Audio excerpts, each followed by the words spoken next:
Hello, Home Slices, and welcome back to Sup Media Reviews. Season 2 is here, and we're kicking things up a notch. We're diving into music, TV, and movies from over 20 years ago, plus we're kicking off a brand new YouTube series that's going to bring even more fun your way.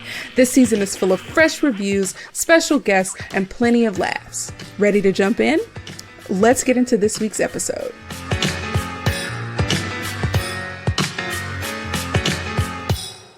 Happy holidays, Home Slices, and welcome back to Sup Media Reviews, the podcast where I talk about the movies, shows, and now music albums that help shape us culturally and personally. It is December, and that means it's the holiday season. This month, me and a few special guests will be reviewing timeless holiday media that will get us into the spirit every year. So snuggle up with your favorite warm holiday beverage and get ready for the holiday feels. Now, today I'm kicking off the holiday season with our first ever album review. And what better place to start than with a true holiday staple, Mariah Carey's Merry Christmas from 1994.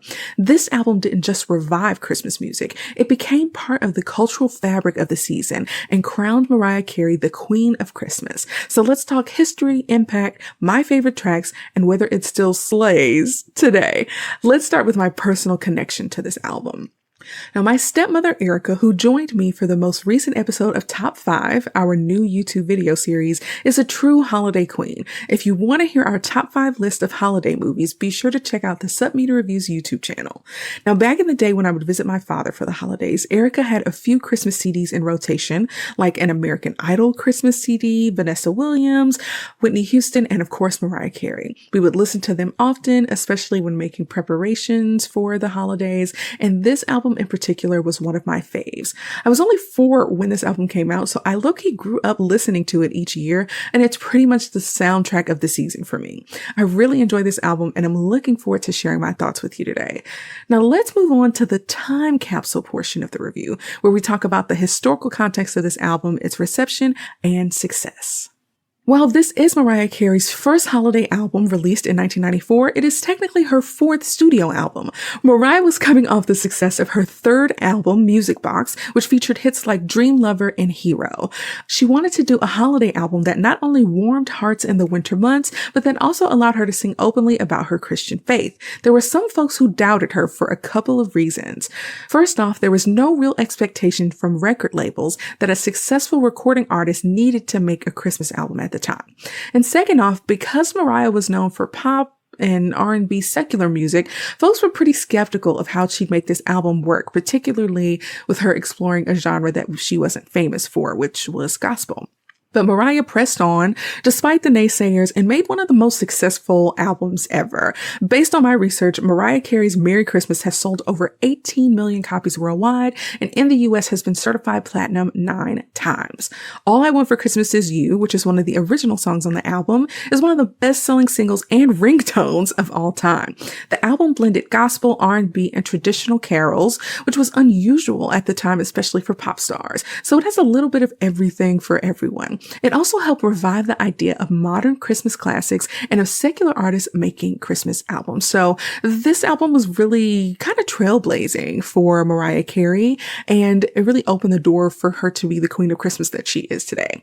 Now, I would be remiss if I did not mention Mariah's writing partner and producer on this album, Walter Afanasieff. I'm so sorry if I am mispronouncing that, but I did a little bit of research on him, and he's kind of a big deal. Not only did he write and produce on Mariah's first 6 albums, he got a Grammy in 1999 for producing My Heart Will Go On by Celine Dion, and another Grammy in 2000 for Producer of the Year. So shout out to this man for helping to make this album a huge success. One of those crazy things where the artist is out front and we, love them and appreciate them. But there are a lot of people who work in the background, who are writing the songs, who are producing the music, who are making the beats and all that good stuff. And it takes a village. Okay. And also I want to do a shout out. I did not see what choir in particular helped with this. You know what? Give me a second. I'm actually going to go look it up.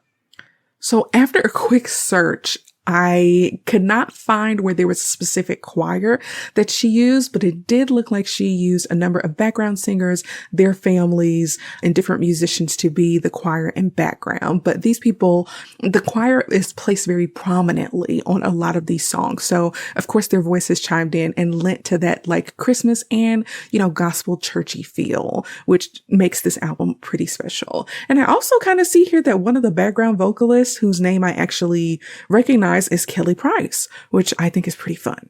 Now, without further ado, let's dive in to this track list. Okay, this CD has 10 tracks, and let's start with number 1. We have a classic, Silent Night. Now, this particular rendition of Silent Night is pretty interesting because while Mariah Carey is known for her big voice and high notes and crazy agility and whistle tones and all of that good stuff, this particular version of Silent Night is actually like kind of toned down and has a little bit of restraint in it. Basically, the choir and Mariah Carey are singing together virtually the whole song. It has a churchy feel to it. It's like slower and gospelish. The piano is featured pretty prominently.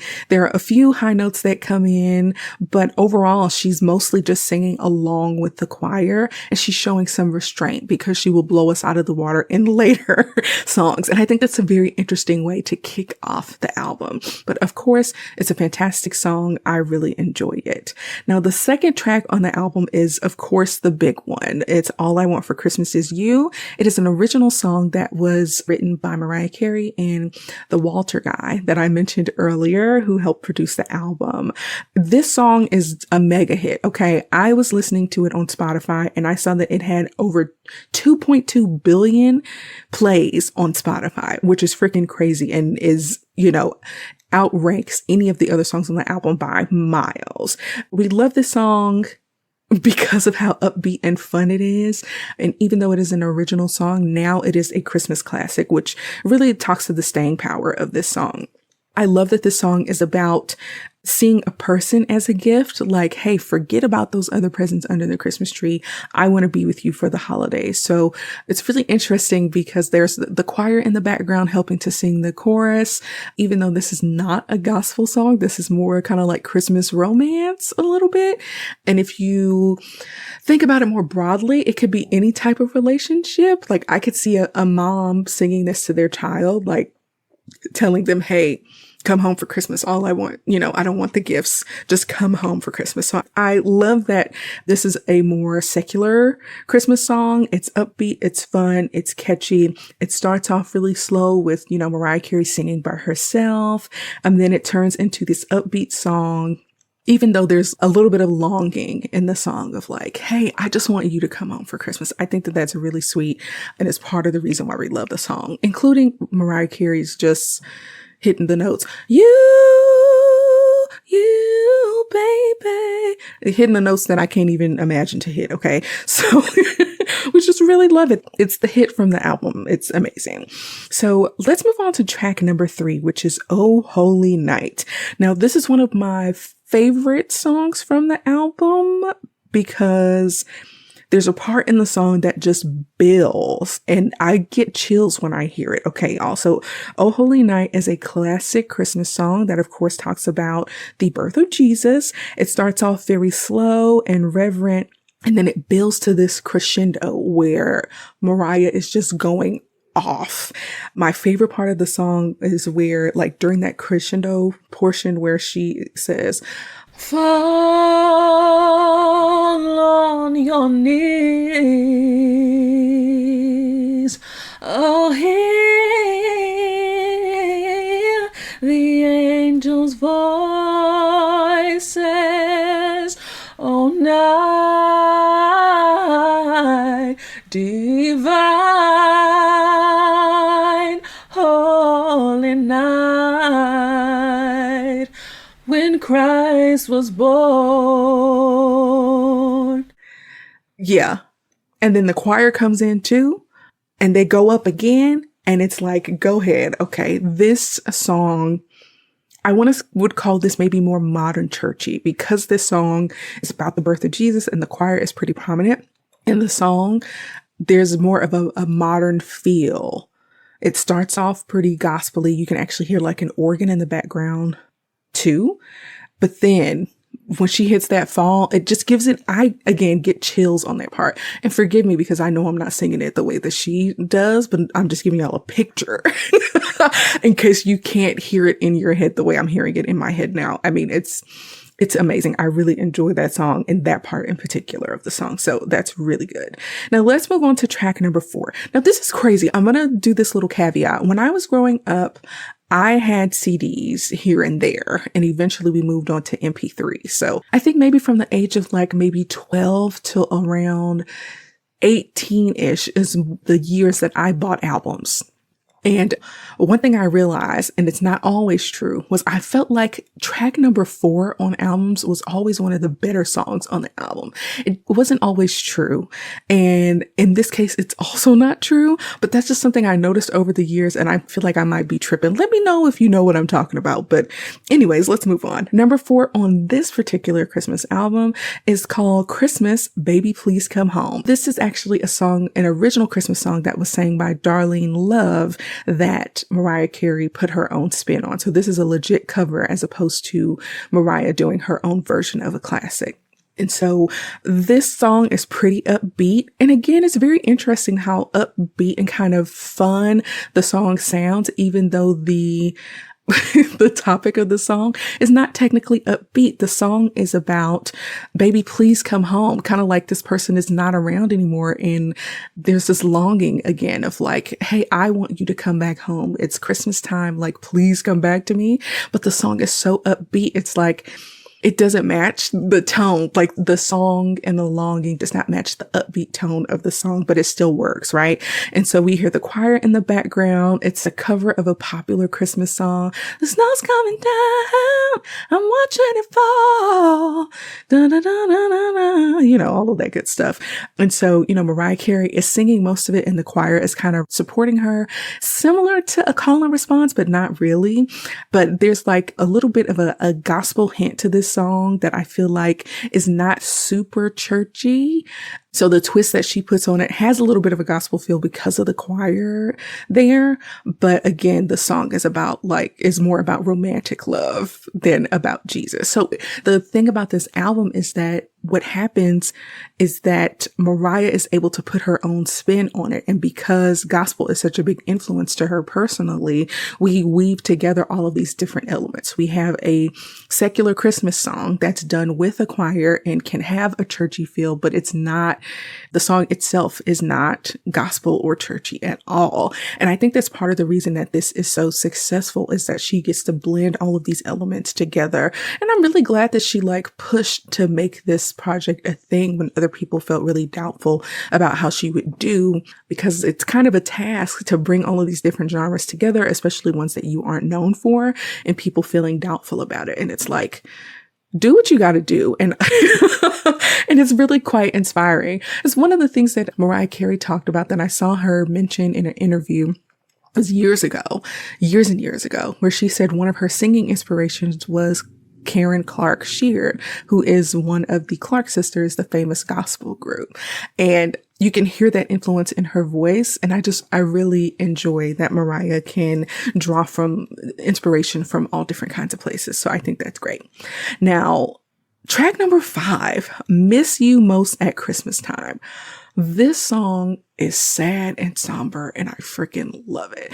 Christmas time, interestingly enough, while a lot of people associate it with cheer and giving and happiness and capitalism, for some people, Christmas is actually a very difficult time. When you think about Christmas or the holiday season in general, that includes Thanksgiving, Hanukkah, Kwanzaa, other holidays that are around this time of year. Typically, they're about togetherness and spending time together. And when you lose someone for whatever reason and they're not around anymore, whether they're not in your life anymore or they're not on this earthly plane anymore, it can actually be pretty hard. And so for a lot of people, this time of year can be quite depressing. And this song captures the spirit of that in like a way that is super accessible and just brings those feelings out of you. It just feels real and authentic. Again, it's about loss. It's about losing someone. And I feel like this is interesting because I think Mariah Carey is kind of famous for singing songs about loss. Like there's a song that she had that came out maybe like 15 years ago called Bye Bye that was specifically for people who had lost, friends and family members. And then also one that she did with Boyz II Men, of course, is also about loss as well. And so there's this Christmas song about loss that she's also singing. There's no choir. The song is mostly piano and has some symphony sounds behind it. So she couldn't really have a choir on it because the song kind of is about loss and loneliness. And so just only hearing her voice is a part of the experience of feeling those feelings of like every other season comes around and I feel okay. But at Christmas, like I really miss you. And it's like, I can't even necessarily feel the joy or happiness around that. And the song kind of gives me chills too, especially when she hits the high note of like, every other season comes around and I'm alright. That part, I'm like, girl, don't make me cry up in here, okay? Woo, everybody else is happy and in good spirits and I can't even pretend. And I'm like, girl, me either. Love this song. This is probably maybe my second-ish favorite on the album. Freaking love it, okay? Let's move on. Track number 6, we have Joy to the World. And it starts off slow and with Mariah Carey kind of singing by herself. And then it becomes more upbeat. The choir joins in and it's like an upbeat 90s bop. This song is actually the one that I think musically does not hold up as well, even though Joy to the World is classic, right? It's a classic Christmas song that's about, the birth of Jesus. But her version of this song, the music in the background is 90s AF. It is so 90s. And to me, that 90s sound doesn't necessarily hold up, even though I think that the song is still a bop. It's still fun. It's still upbeat. And Joy to the World actually means joy. You can hear the joy in the music. And for most of the song, Mariah Carey is singing along with the choir. The choir actually is singing most of the song with her. And she's kind of, riffing and singing along with them as the music goes along. And it even features a sample from Three Dog Night's Joy to the World. Joy to the world, all the boys and girls. Joy to the fishes on the deep blue sea. Joy to you and me. So this song is like upbeat, it's fun. And again, when they say joy to the world, it's actually joy. I love that. Next up, we have track number 7, which is Jesus, Born on This Day. Now, this is, I believe, the last original song on the list. The other original song was Miss You Most at Christmas Time. That was track number 5. But this is the final original song on the album. Jesus Born on This Day is super gospel, which is very, very interesting to have like a new kind of original Christmas gospel song, which I think is pretty cool. It's super gospel. There's a children's choir in this one, which I think is pretty fun. And then later on, the adult choir kind of comes in with them. There's a little bit of a call and response situation, which is very popular in the Black church. And it really celebrates Jesus's birth as the reason for the season. It's sweet, it's slow, and then it builds to a more joyous ending. I'm not a big children's choir person, but I do love that this song reminds me of, Christmas play situation. Like if you saw The Preacher's Wife, or if you grew up in Black church and you all did Christmas programs or programs, as some would say, and, the children got around and did the nativity scene or would do plays or other things like that. It reminds me a lot of my childhood there. So there is something sweet and nostalgic about it, growing up in the Black church. So I enjoy the song. It's really good. Again, but not a children's choir fan personally. Now, if there was any song that would be at the bottom of the list for me, it would probably be this one, but it's more so about the children's choir situation and not about the topic or anything, So yeah. Now let's move on to track number 8. This is Santa Claus is Coming to Town, which is a classic Christmas song, and Mariah put her own spin on it. Now, personally, my favorite version of this song is like little Michael Jackson, root toot toot and rap-a-pa-pa. Is that the right song? I think it is. That he has my favorite version of the song, but Mariah's version is also very good. It starts off with the, go to sleep lullaby. Go to sleep, go to sleep, go to sleep, da, da, da, da, which is like symbolizing like take your behind the bed because Santa is coming to town. Okay. But after that lullaby happens, the energy kind of turns all the way up to declare that Santa is coming to town. Okay. The choir and Mariah Carey pretty much sing together for most of the song, and it's fun, right? Santa Claus is coming to town. Santa Claus is coming to town. It's amazing. It's fun. The choir is singing. She's singing over them. Santa's coming to town. Cool. Yeah, it's fun. Let's move on to track number 9.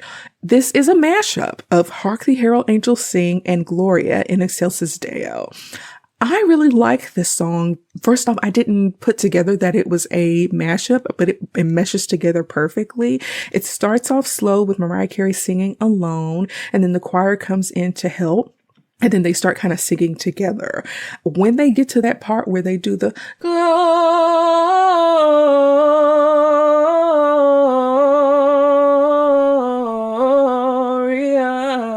in Excelsis Deo, I'm like, oh my gosh, I low-key have chills. Let me tell y'all something. In Excelsis Deo, that is amazing. Again, I just really enjoy this song. The choir is really doing it for me, particularly in this particular song. But I think this song has the most impressive choir parts for me. And I really enjoy it. It's great. Now, the final track on the album is less than 40 minutes. It's very easy to listen to and virtually no skips. Okay. Moving on to number 10. It is Jesus, What a Wonderful Child. Now, this is technically a classic Christmas song. I would say this is definitely the most gospel song. Like Silent Night, while it is about Jesus and it is a gospel song, Jesus, What a Wonderful Child is like Black church. Like when I hear this song, I think of being in the Black church. It's Black churchy. Okay. Silent Night is anybody can sing it. Jesus, What a Wonderful Child, for whatever reason, really screams Black church to me. The choir is singing along most of this song with, Mariah kind of singing over them and singing the verses by herself.